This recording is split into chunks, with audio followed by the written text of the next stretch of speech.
Assalamualaikum warahmatullahi wabarakatuh kepada Dr. Azlina binti Abdul Aziz.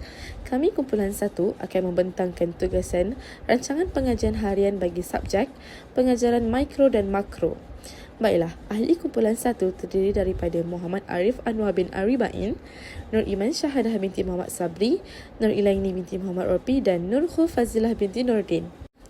Baiklah, bagi tugasan rancangan pengajaran harian ini, kumpulan kami memilih mata pelajaran pendidikan Islam. Tarikh ialah pada 11 September 2023 bersamaan dengan hari Isnin. Tingkatan 2 Al-Farabi. Bilangan pelajar ialah seramai 10 orang. Masa 11 pagi hingga 11.30 pagi, iaitu bersamaan dengan 30 minit. Tema, bidang fikih dan ibadah agama Islam. Tajuk, pelajaran 16, tayamum dengan debu suci. Kemahiran fokus, 1. Kemahiran hidup ataupun survival skills. Dan nombor 2, kebolehan dan fleksibel. Standard kandungan yang dipilih bagi mata pelajaran ini ialah pada 4.10. Merumus kefahaman tentang tayamum serta mengamalkan secara beradab dan istiqamah. Standard pembelajaran 4.10.1 menyatakan maksud tayamum. 4.10.8 melaksanakan amali tayamum. Baiklah, objektif pada akhir proses pengajaran dan pembelajaran ini, pelajar dapat 1. Pelajar dapat memahami makna tayamum. 2. Pelajar dapat mengetahui cara mudah mendapatkan debu tanah. 3. Pelajar dapat mengaplikasikan cara tayamum yang betul dalam kehidupan sebenar.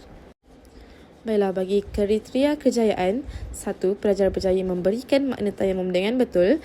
2. 8 daripada 10 pelajar berjaya melaksanakan 4 rukun tayamum, manakala 2 pelajar yang lain diberikan bimbingan khusus oleh guru. Baiklah, bagi pengisian kurikulum EMK, kepelbagaian kaedah dan teknik. 1. Nilai murni. Menjaga kesucian, menjaga agama, meningkatkan jati diri sebagai orang Islam dan menjaga kesihatan. Bagi kemahiran berfikir, 1. Mengaplikasi dan 2. Menilai. Kemahiran personal, 1. Kecerdasan naturalis, 2. Kecerdasan eksistensi. Kemahiran belajar cara belajar, 1. Kemahiran mendengar. Seterusnya, elemen merentas kurikulum, 1. Nilai murni dan 2. Kelestarian alam sekitar. Baiklah, bahan bantu mengajar yang digunakan dalam pembelajaran pada kali ini ialah 1. Pembalut tangan, bilangan 1. 2. Telefon pintar, bilangan 1. 3. Cardboard, bilangan 1. 4. Gitar, bilangan 1. Seterusnya, kertas mahjong, bilangan 1. Tanah kasar, bilangannya 1. Penapis 1. Produk debu tanah 1. Surat khabar 1. Dan bedak 1. Baiklah, seterusnya saya Nur Fazilah akan membentangkan tentang pengetahuan sedia ada pelajar. Jadi yang pertama, pada awal pembelajaran, pelajar tidak pernah mengaplikasikan cara bertayamum dan pelajar juga tidak tahu cara untuk mendapatkan debu tanah daripada tanah yang kasar. Kebat ataupun item yang digunakan dalam pengajaran dan pembelajaran pada kelas ini adalah pertama, menganalisis, menjana idea, menilai dan juga mengaplikasi. Dan yang kedua ialah peta minda. Jadi aktiviti yang dilaksanakan semasa sesi pengajaran dan pembelajaran dalam kelas, yang pertama ialah set induksi yang mengambil masa selama 5 minit.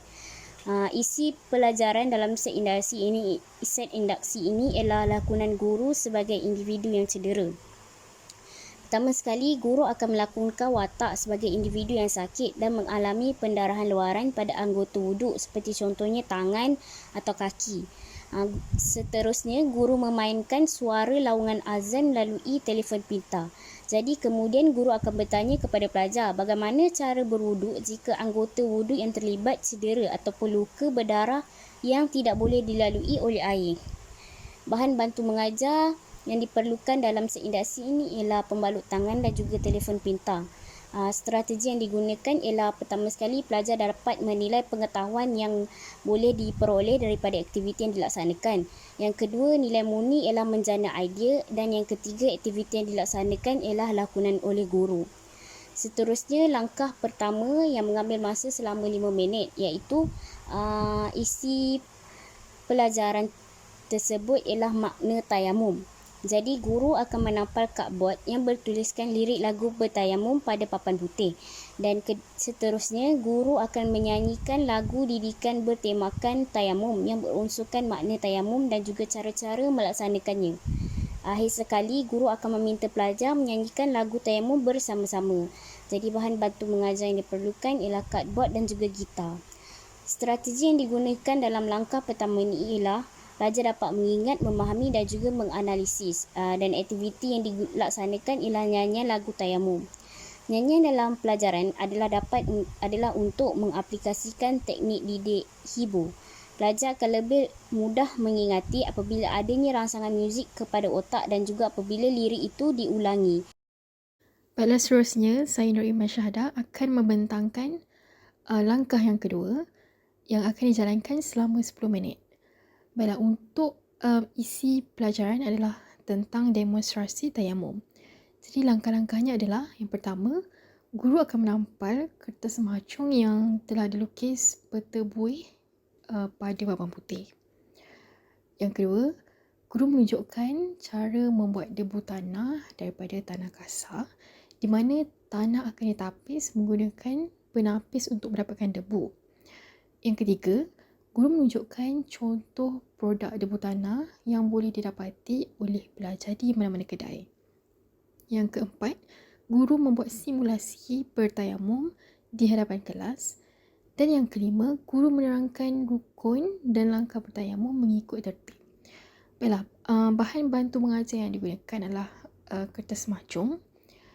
Jadi kami akan membuat peta minda, iaitu peta buih tentang rukun tayamum, untuk memudahkan pelajar melihat rukun tayamum tersebut. Kemudian bahan bantu mengajar seterusnya adalah tanah kasar, penapis dan juga produk debu tanah. Kebat yang boleh didapati melalui langkah ini adalah menganalisis daripada aktiviti perkenalkan alat tayamum, kemudian simulasi bertayamum. Elemen merentasi kurikulum yang boleh didapati adalah tentang kelestarian alam sekitar. Kita pergi kepada langkah yang ketiga selama 5 minit, iaitu pelaksanaan tayamum. Jadi selepas pelajar melihat simulasi yang diterangkan oleh guru, pelajar akan melaksanakan tayamum secara sendiri. Okey, langkah-langkahnya adalah pelajar beramai-ramai melaksanakan tayamum di meja masing-masing. Okey, yang kedua, guru mengagikan helaian akbar kepada setiap pelajar sebagai alas untuk tayamum. Kemudian guru menabur bedak di atas setiap helaian akbar yang diberikan. Yang keempat, pelajar diminta mendemonstrasi cara tayamum di meja masing-masing. Dan yang kelima, guru membimbing murid melaksanakan tayamum dengan betul.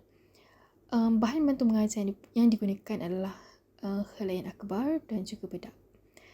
Untuk strategi PNP yang digunakan adalah pembelajaran konseptual dan juga pembelajaran berasaskan inquiry. Kebat yang boleh didapati adalah mengaplikasi melalui aktiviti simulasi tayamum. Kemudian dan tambahan, bahan bantu mengajar yang digunakan iaitu bedak digunakan sebagai alat demonstrasi bertayamum sebagai ganti kepada debu tanah. Baiklah, untuk penutup adalah selama 5 minit, iaitu berkaitan dengan refleksi pelajaran tayamum. Guru akan meminta pelajar merumuskan topik pembelajaran dan kemudian guru merumuskan secara keseluruhan. Jadi strategi PNP yang digunakan adalah pembelajaran berpusatkan murid dan kebat yang didapati adalah menganalisis dan menilai. Sekian sahaja pembentangan RPH berkaitan tayamum daripada kumpulan 1. Sekian, terima kasih.